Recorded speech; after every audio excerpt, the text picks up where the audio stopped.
어제 새벽에는 항상 바라고 받아들일 것에 대해서 말씀을 드렸는데 그것은 138 그리스도 하나님 나라 오직 성령 충만입니다.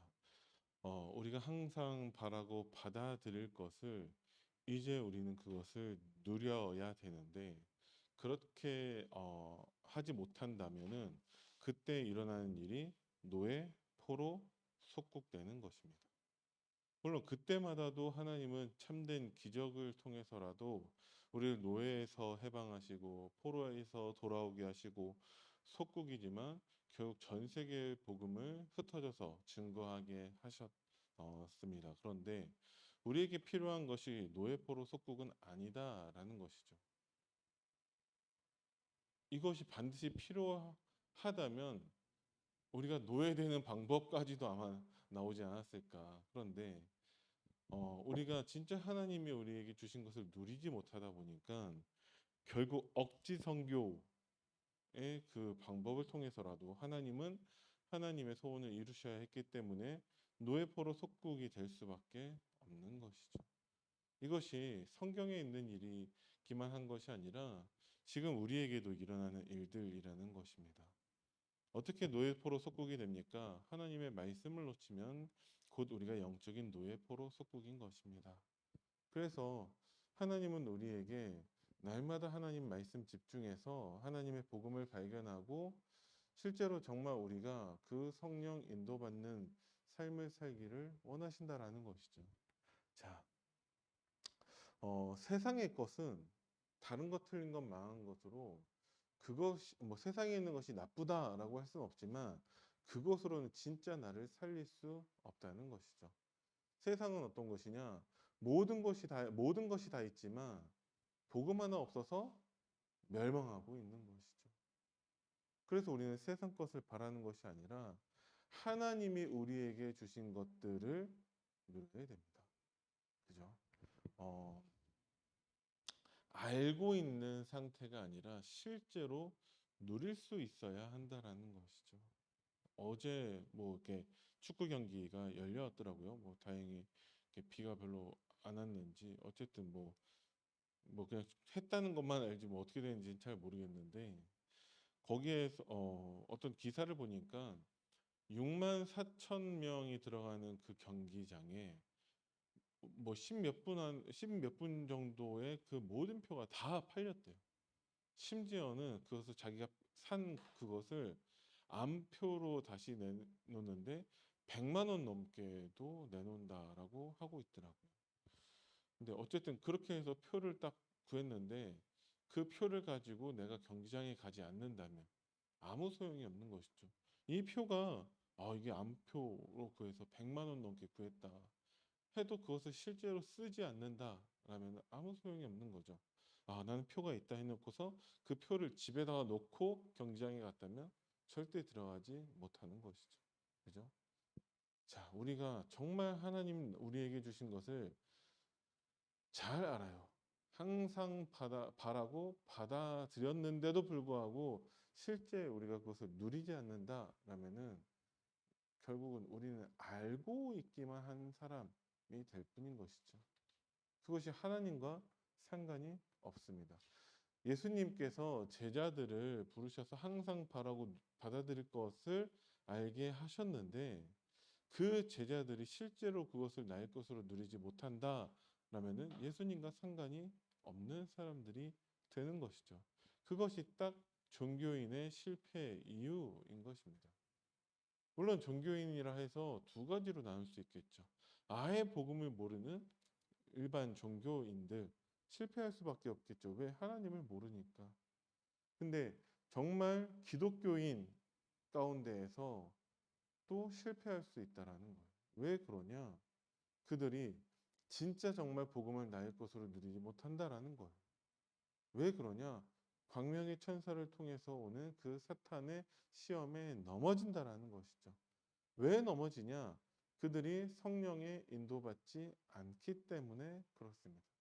그러면 의식주나 명예심이나 예배 실패에 그 사탄의 시험에 반드시 넘어질 수밖에 없다라는 것이죠. 그래서 우리는 하나님이 우리에게 주신 것을 실제로 누려야 되는데 그 기준이 우리가 24가 되어야 합니다. 24는 우리가 할 수 있는 것이고 25는 24된 우리에게 따라오는 것이죠. 그죠? 그래서 하나님은 우리가 무엇을 누리길 원하시냐? 3초월의 응답을 누리기를 원하고 계세요. 이것이 대단한 것이 아니라 실제 복음은 3초월의 응답이라는 것입니다. 그죠? 그러면 왜 우리가 3초월의 응답을 누리지 못하냐? 복음에 오직되지 못하는 것이죠. 자꾸 우리가 은연중에 뭔가 염려하고 있거나 우리의 체질이 아직까지 완전히 복음이 아닌 경우 우리가 원치는 않지만 나도 모르는 사이에 자꾸 복음 아닌 다른 것들 바라게 된다는 것입니다. 그게 어제 결론에서도 말씀드렸지만 로마서 7장 21절 25절 거기 사이에 바울의 고백입니다. 그죠? 내 속에 두 마음이 있다라는 거예요. 두 사람이 있어서 한 마음은 하나님을 향하고 한 마음은 자꾸 세상을 향하고 있다라는 것이죠. 근데 거기에 대해서 딱 결론 냈다 이 말을 하는 게 아니에요. 옛날에 그랬는데 이제는 아니다 이 말도 아니에요. 지금 내가 곤고한 사람이라는 것이죠. 얼마나 진실되고 참 얼마나 그 말에 얼마나 한이 섞여 있냐라는 것이죠. 근데 그렇게 해서 끝나는 게 아니라 바울의 결론은 하나님께 감사하는 것입니다. 그것이 진짜 실제로 우리가 해야 되는 24라는 것이죠. 우리의 그 두 마음에 대해서 하나님이 알고 계세요. 그래서 하나님이 우리를 구원하셨다라는 것이죠. 그 부분에 대한 감사로 다시 시작해야 된다라는 것입니다. 그때 하나님이 우리에게 실제로 보좌의 축복을 누리게 하시죠. 우리가 자꾸 세상으로 간다 할지라도 다시 말씀 앞으로 가는 그 우리의 중심. 그게 우리에게서의 참된 보좌의 축복이라는 것입니다. 공고한 사람이지만 하나님께 감사할 수 있는 것. 그때 하나님이 우리에게 시공간을 초월하는 능력과 237의 빛을 발하는 증인으로 세우신다라는 것입니다. 그래서 항상 우리가 실패할 수 있어요. 광명의 천사로 오는 사탄에 우리가 속을 수 있어요. 우리가 정말 오직이 되지 못하기 때문에 우리에게 오는 그 사탄의 시험에 넘어질 수 있습니다. 그때 다시 우리가 복음 앞에 서는 것, 그것이 참된 우리의 24라는 것이죠. 그래서 하나님은 우리가 삼생명을 누리기를 원하고 계십니다. 그게 하나님의 형상과 하나님이 성령을 우리에게 주신 것과 에덴의 축복을 회복하길 원하는 것이죠. 그런데 삼생명이라고 하지만 다른 말씀에서는 삼생명 운동으로 말씀하실 때가 더 많이 있습니다. 삼생명 운동. 우리가 이것을 놓쳤는데 놓친 상태에 머물러 있는 것이 아니라 이것을 회복하라는 거예요. 그래서 하나님이 우리에게 원하신 것이 삼시대입니다. 정말 마가다락방 교회를 통한 교회화 시대.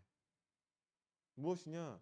정말 그 한 사람 한 사람이 연약하고 부족하다라는 거예요. 그래서 두세 사람이 주님의 이름으로 모인 가운데 함께 하신다라는 그 언약 붙잡고 우리가 참된 교회의 축복을 회복하라는 것입니다.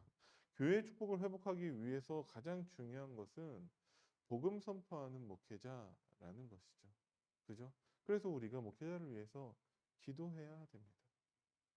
베드로가 올바로 섰을 때 온전한 하나님의 복음의 말씀이 선포되어지게 되고 그때 제자들이 세워지게 된다라는 것이죠. 그래서 목회자가 너무 중요하다라는 것이 아니라 정말 교회의 축복을 회복하지 않고서는 다 무너지게 된다라는 거예요. 요셉이 복음 운동했지만 요셉 이후에 복음을 놓치게 되고 노예가 되어지게 됩니다. 뭘 놓친 것이냐? 교회의 축복을 놓친 것이죠. 그죠? 렘넌트들마다 교회의 축복을 놓친 결과 그 후에 복음이 끊어지는 것을 우리가 성경을 통해서 종종 보게 됩니다. 그래서 우리는 교회의 축복을 회복해야 한다라는 것이죠. 그죠? 그때 비로소 70인 중직자를 통해서 현장의 축복을 누리게 됩니다. 그게 어제도 말씀드렸지만 사도행전 6장에 나와 있는 처음으로 중직자를 세운 그 모습을 통해서 우리가 알 수 있는 것이죠. 믿음과 성령에 충만한 자들을 중직자로 세웠을 때 말씀이 점점 왕성하여 힘을 얻게 되어지고 수많은 제자들이 세워지게 된다는 것입니다. 허다한 제사장의 무리들이 이 도에 복종하게 되는 것이죠. 그래서 우리가 정말 그 70인 중직자로 서야 되는 것이고 70군데에 한 명이라도 우리가 그 제자를 찾아야 된다는 것입니다. 어떻게 해야지 70인 중직자로 우리가 될 수 있습니까? 이미 하나님께서 그렇게 우리를 부르셨다라는 것을 인정하기만 하면 됩니다. 인정하고 우리가 오직으로 돌아서야 한다라는 것이죠. 그죠? 혹시 내가 만약에 안 된다라면은 나를 통해서 렘넌트를 그렇게 세워야 한다라는 거예요. 그죠? 그래서 전에 새벽에도 말씀드렸지만 꼭 여러분들이 우리 교회에 부교육자가 속히 많이 세워지기를 꼭 기도하시기 바랍니다. 이 일에 대해서 여러분들이 여기에는 생명 건 도전을 하시기 바랍니다. 그죠?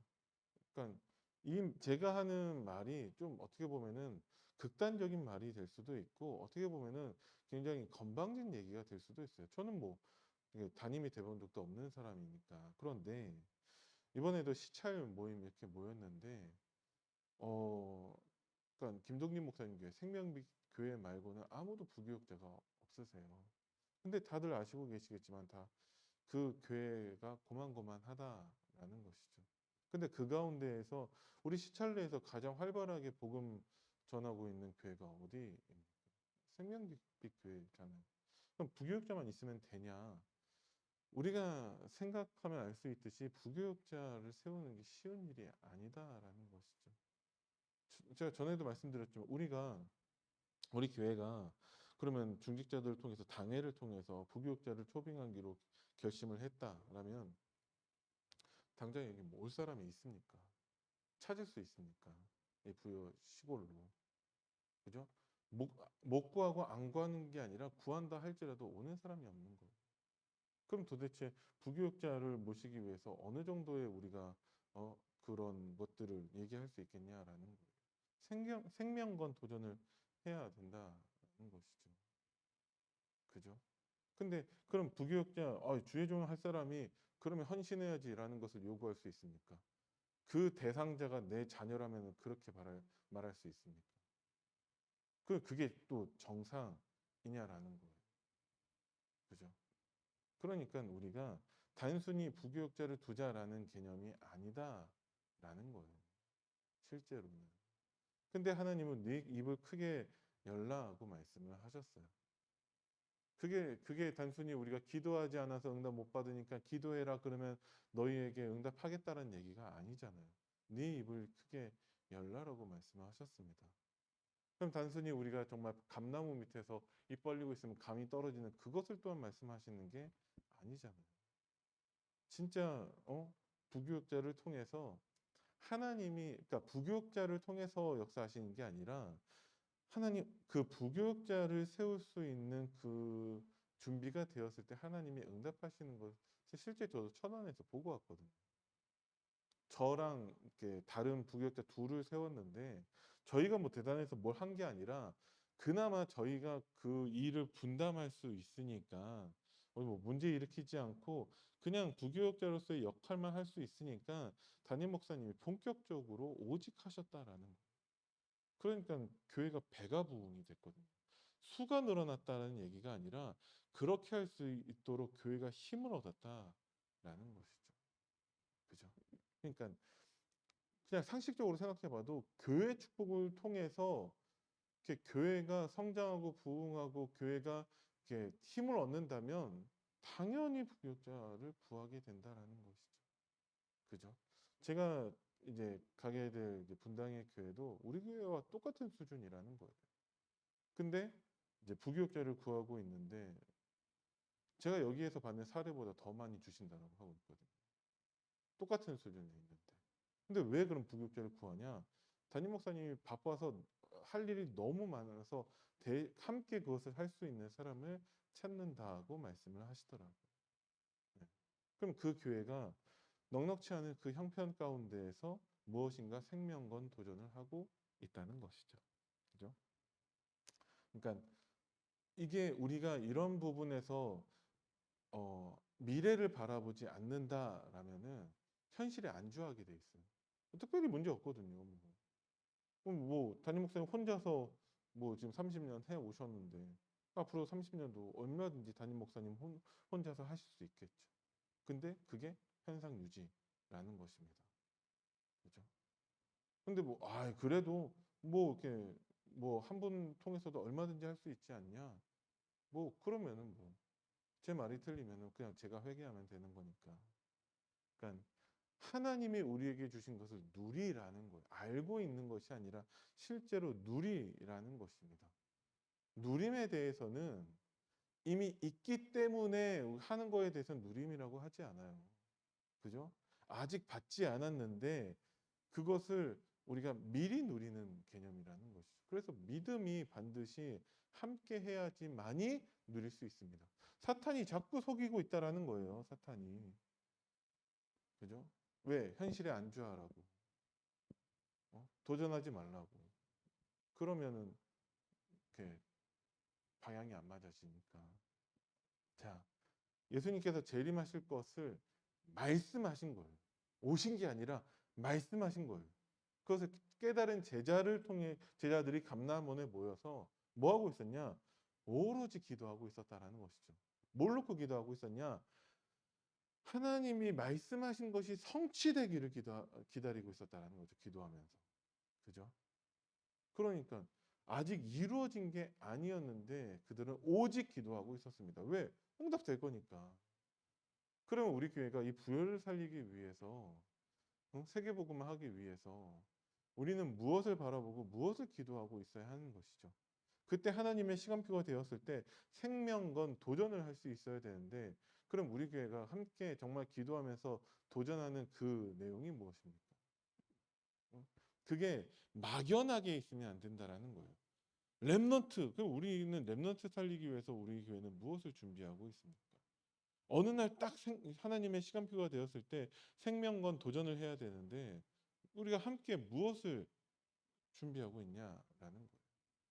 그게 구체화되어지지 않으면 어느 날 하나님의 시간표가 되었는데도 모르고 지나갑니다. 왜? 내용을 모르니까. 시간표인지도 알지도 못한다라는 거죠. 그죠? 근데 우리가 다른 교회와 비교를 해봐도 우리 교회는 뭐가 안 되고 뭐가 안 되고 뭐가 안 되고 이것을 알 수 있어요. 근데 문제는 뭐냐면 다들 그 문제만 지적을 하고 있어요. 뭐가 안 되고 뭐가 안 되고 뭐가 안 되고 다 알고 있는데 그럼 내가 그 문제가 보였다면 내가 생명건 도전하는 그 시작이 되어야 하는데 그거는 나는 아니고 그러면 이제 목사님 탓하게 되어지죠. 뭐 하고 계시냐 도대체. 다른 중직자 탓하게 되는 거죠. 다들 뭐 하고 있냐. 훈련 그렇게 받아놓고서 뭐 하고 있냐. 이런 식으로 되는 거예요. 그럼 뭐가 없죠? 누리는 게 없는 거예요. 실제로. 그것을 활발하게 담임 목사님과 중직자들 사이에서 그게 소통되어지고 늘 그것 가지고 기도하고 있었어야 되는 것이죠. 그게 안 되면 당회로 모여서 일만 합니다. 그죠? 그 당회가 일 처리를 위한 도구가 돼버리죠. 그래서 유 목사님이 도시락 당회라고 해서 특별히 어떤 일이나 안건이나 없이 도시락을 먹으면서 당회로 모이신다라는 거예요. 뭐 하자고? 전도운동 하자고. 그죠? 이거 회복하자. 그래서 이제 새로운 전환점을 이제 앞두고 있는 우리 교회가 실제 시작을 해야 한다라는 거예요. 그죠? 내가 그 시작이 되어야 한다라는 것이죠. 고민해 보시기 바랍니다. 아무것도 뭘 해야 될지 모르겠다라면은 그럼 우리 교회가 도대체 부교육자를 두기 위해서 어떻게 할 것이냐, 어떻게 해야 될 것이냐 고민해 보시기 바랍니다. 여러분들이. 왜? 뭐 결국은 우리 교회가 그토록 이렇게 간절히 바라고 원하는 부흥이 된다면 적어도 100명 정도 된다면 부교육자 없이 교회가 안 돌아가요. 그죠? 그러면 미리 그것을 누림으로 그럼 어떻게 해야 되지? 준비해 보시기 바랍니다. 그것을. 그러면 하나님이 우리에게 이 응답이 실제 되어지는 알고 있는 것들이 누려지는 그 응답을 주실 줄을 믿습니다. 기도하겠습니다. 살아계신 하나님 은혜를 감사드립니다. 우리에게 주신 복음이 실제 누림이 되게 하여 주시고 정말 우리 교회 모든 중직자들이 목사님을 중심으로 해서 서로 소통하며 하나님의 일, 하나님의 뜻, 하나님의 소원을 이루어주기 위해서 우리가 정말 생명 걸고 도전해야 될 것들을 찾게 하시고 그것을 구체화하고 실제화해서 우리 후대들에게 작품으로 우리가 남길 정도의 하나님 정말 그 응답을 우리가 준비할 수 있도록 하나님이 성령으로 인도하여 주옵소서. 감사를 드리며 우리 주 예수 그리스도 이름으로 기도드립니다. 아멘. 하늘에 계신 우리 아버지여 이름이 거룩히 여김을 받으시오며 나라 임하옵시며 뜻이 하늘에서 이루어진 것 같이 땅에서도 이루어지이다. 오늘날 우리에게 일용할 양식을 주옵시고 우리가 우리에게 죄 지은 자를 사하여 준 것 같이 우리 죄를 사하여 주옵시고 우리를 시험에 들게 하지 마옵시며 다만 악에서 구하옵소서. 나라와 권세와 영광이 아버지께 영원히 있사옵나이다. 아멘.